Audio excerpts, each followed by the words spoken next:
Verb के errors का error part हम करा रहे हैं आपको। इसमें रूल नंबर 2 की पहचान ये है कि इंग्लिश के सेंटेंस में एग्जामिनर हमें एज वेल एज लिख के देगा, अलोंग विद लिख के देगा, टुगेदर विद लिख के दे सकता है, अकेला विद मिलेगा बेटा, रेदर देन हो सकता है, या फिर एग्जामिनर हमें एडिशन टू लिख के देगा सेंटेंस के अंदर हिंट के तौर पे।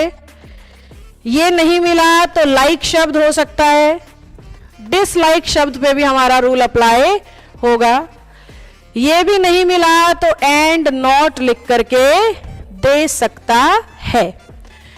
इनमें से कोई भी शब्द अगर हमें इंग्लिश के सेंटेंस में दिखता है, ये सारे फ्रेजेस हैं, ये एग्जामिनर हिंट के तौर पे इंग्लिश के सेंटेंस में देता है, जिसके ज्ञान के बाद तुम्हें हिंदी बनाने या जचाने की कोई जरूरत महसूस नहीं होगी, पर तुम्हें ये शब्द याद जरूर रखने होंगे। इनमें से कोई भी शब्द हमें कहीं भी दिखता है, पहली बात तो ये याद रखो, ये है कंजंक्शनल फ्रेजेस। बोलना एक बार, क्या है? Conjunctional phrases. कंजंक्शन का काम होता है दो अलग अलग शब्दों को, सेंटेंसेस को, वाक्यों को आपस में जोड़ना। अब ये सारे भी कंजंक्शनल फ्रेजेस हैं, यानी ये भी दो अलग अलग सब्जेक्ट को आपस में क्या करेंगे? कनेक्ट करेंगे। यानी जब भी एग्जामिनर इन्हें किसी सेंटेंस में इस्तेमाल करके देगा तो दो अलग अलग सब्जेक्ट तुम्हें आपस में जुड़ते हुए दिखाई देंगे। एक सब्जेक्ट आगे होगा और एक पीछे। किस तरीके से? मैंने कह दिया I and not you are doing this. बच्चों एक बार सेंटेंस पढ़ना, I and not you are doing this. क्या तुम्हें ट्रिक का कोई भी शब्द सेंटेंस में दिख रहा है? कौन सा? And not. ये तुम्हारा पहला काम है। ट्रिक सेंटेंस के अंदर दिखाई देनी चाहिए। मैं ट्रिक बोल रही हूं, है ये ग्रामर के नियम। रूल बोलने से बच्चे को लगता है अरे रूल पढ़ाओगे पकाओगे, वो फीलिंग लेता है। ट्रिक बोलने से लगता है हाँ ये ठीक है। ट्रिक यानी शॉर्टकट वाली फीलिंग लेते हो आप। तो ये रूल ही है, बस मैं ट्रिक बोल के इन्हें पढ़ाती हूँ। तो ये ट्रिक कह रही है कि जब भी मेरे में से कोई भी शब्द इस्तेमाल करोगे ना, एक सब्जेक्ट आगे मिलेगा और एक पीछे, ऐसे तुम्हें सेंटेंस में दिखाई देगा। फिट हो गया ना सेम टू सेम? अब ट्रिक का मतलब ये है कि ये कंजंक्शनल फ्रेजेस हमेशा अपने सब्जेक्ट नंबर 1 की बात करते हैं। कभी भी इन फ्रेजेस के लिए आप सब्जेक्ट नंबर 2 की वर्ब का इस्तेमाल नहीं कर सकते हो। तो साधारण सी भाषा में नियम ये बन गया, इन शब्दों को देखो और आगे वाले सब्जेक्ट की वर्ब लगाओ, ना कि पीछे वाले की। बिल्कुल सिंप्लीफाइड तरीके से ये शब्द हमने दिमाग में सेट करने हैं। प्रैक्टिस से हो जाएंगे, रट्टा नहीं मारना। जितनी प्रैक्टिस करोगे उतना याद होते जाएंगे। प्रैक्टिस से हमें ये शब्द याद हो जाएंगे। याद हो जाएंगे तो सेंटेंस में दिखाई देंगे। सेंटेंस में दिखाई देंगे तो हम सब्जेक्ट नंबर 1 के हिसाब से क्या लगाएंगे? वर्ब। हमें कोई मतलब नहीं होगा सब्जेक्ट नंबर 2 से, क्योंकि ये सारे फ्रेजेस अपने मेन सब्जेक्ट की बात करते हैं। मेन सब्जेक्ट यानी जो इनसे पहले होगा, जो सब्जेक्ट नंबर 1 होगा। अब मेरे क्वेश्चन पे आते हैं बच्चों। मेरा सब्जेक्ट नंबर 1 कौन है? आई। और सब्जेक्ट नंबर 2 कौन है? यू। हमें तो कोई मतलब नहीं है किससे? यू से। हमारा तो पूरा फोकस किस पे है? आई पे। अब आई के लिए इंग्लिश में आर लगता है या एम? तो सही सेंटेंस क्या तैयार हुआ? I and not you am doing this, जो बिल्कुल भी जचेगा नहीं, अजीब लगेगा, क्योंकि हमने तो आज तक यू के साथ आर ही सुना है भाई।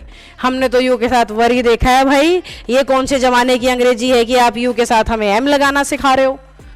ये सही है क्योंकि एंड नॉट कह रहा है, मैं आई की बात कर रहा हूं, ना कि यू की। मेरा सब्जेक्ट आई है, ना कि यू।